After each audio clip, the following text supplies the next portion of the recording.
వస్తుంది. ఆత్మీయ జీవితంలో కొన్ని తీర్మానాలు తీసుకోవాలి. అప్పుడే నువ్వు ఒక ఆత్మానుసారమైన వ్యక్తిగా చక్కగా నువ్వు దీవించబడతావు, ఆత్మానుసారమైన వ్యక్తిగా ఆశీర్వదించబడతావు, ఆత్మానుసారమైన వ్యక్తిగా నువ్వు కొనసాగించబడతావని ఈరోజు పరిశుద్ధాత్మ దేవుడు మాట్లాడుతున్నాడు.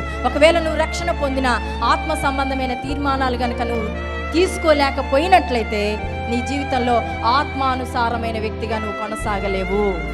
ఈరోజు చాలామంది యేసు ప్రభుని సొంత రక్షకుడిగా అంగీకరించానండి, బాప్తిస్మం పొందానండి, క్రమంగా ప్రతి నెల శరీర రక్తాల్లో పాలు పంపులు పొందుతున్నానండి, అయినా శరీరము నా మీద డామినేట్ చేస్తుంది, ఆత్మానుసారమైన వ్యక్తిగా నేను జీవించలేకపోతున్నాను అంటానికి గల కారణం ఏంటో తెలుసా? ఆత్మ సంబంధమైన నిర్ణయాలు లేకపోవటం. ఆత్మ సంబంధంగా నువ్వేం చేయాలి? కొన్ని నిర్ణయాలు తీసుకోవాలి.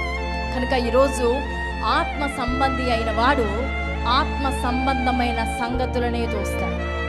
హల్లెలూయా.